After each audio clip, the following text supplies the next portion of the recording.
ಶ್ರೀಮತೆ ರಾಮಾನುಜಾಯ ನಮಃ. ವಿಷ್ಣು ಸಹಸ್ರನಾಮದಲ್ಲಿರುವ 69ನೆಯ ತಿರುನಾಮ ಶ್ರೇಷ್ಠ. ಒಮ್ಮೆ ನಾರದರು ಸನತ್ಕುಮಾರನ ಬಳಿ ಹೋಗಿ ಅತ್ಯಂತ ಶ್ರೇಷ್ಠ ತತ್ವದ ಬಗ್ಗೆ ತಮಗೆ ಉಪದೇಶ ಮಾಡಬೇಕೆಂದು ವಿನಂತಿಸಿದರು.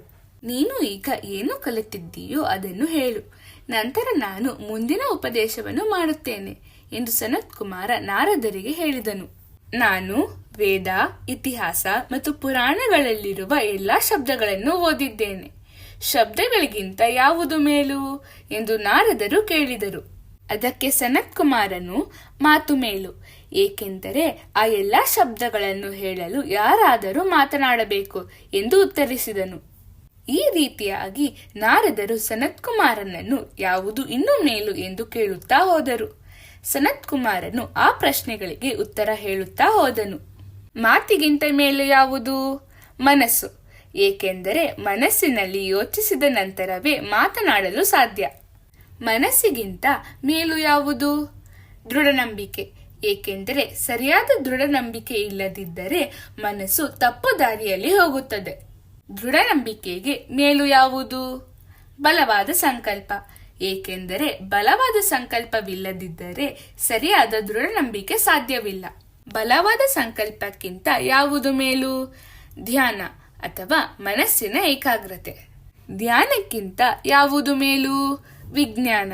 ವಿಜ್ಞಾನಕ್ಕಿಂತ ಯಾವುದು ಮೇಲು? ಬಲ ಅಂದರೆ ಶರೀರ ಶಕ್ತಿ. ಸಾಮಾನ್ಯವಾಗಿ ನಾವು ಜ್ಞಾನವೇ ಬಲಕ್ಕಿಂತ ಮೇಲು ಎಂದು ತಿಳಿದಿದ್ದೇವೆ. ಆದರೆ ಉಪನಿಷತ್ತು ಸ್ವಲ್ಪ ಬೇರೆ ರೀತಿಯಲ್ಲಿ ತಿಳಿಸುತ್ತದೆ.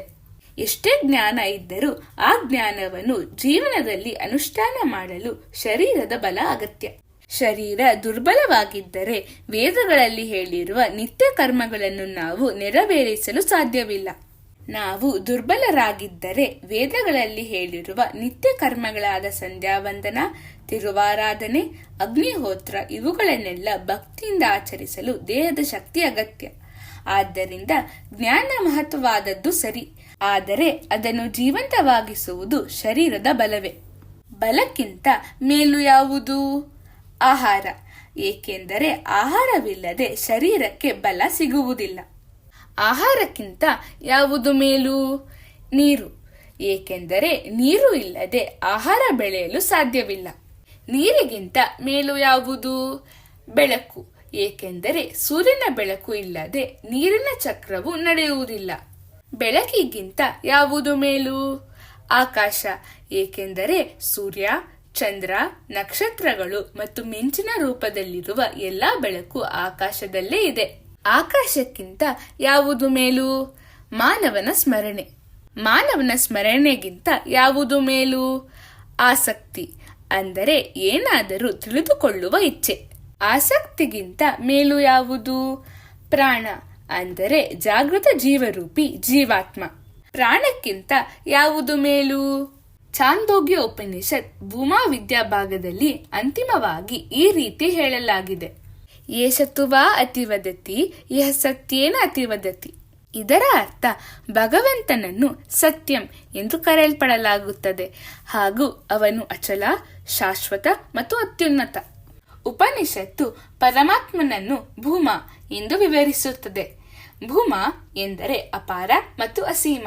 ಭೂಮವನ್ನು ಅನುಭವಿಸುವವನಿಗೆ ಬೇರಾವುದನ್ನು ನೋಡಬೇಕು, ಕೇಳಬೇಕು ಅಥವಾ ತಿಳಿಯಬೇಕೆಂದು ಅನಿಸುವುದಿಲ್ಲ.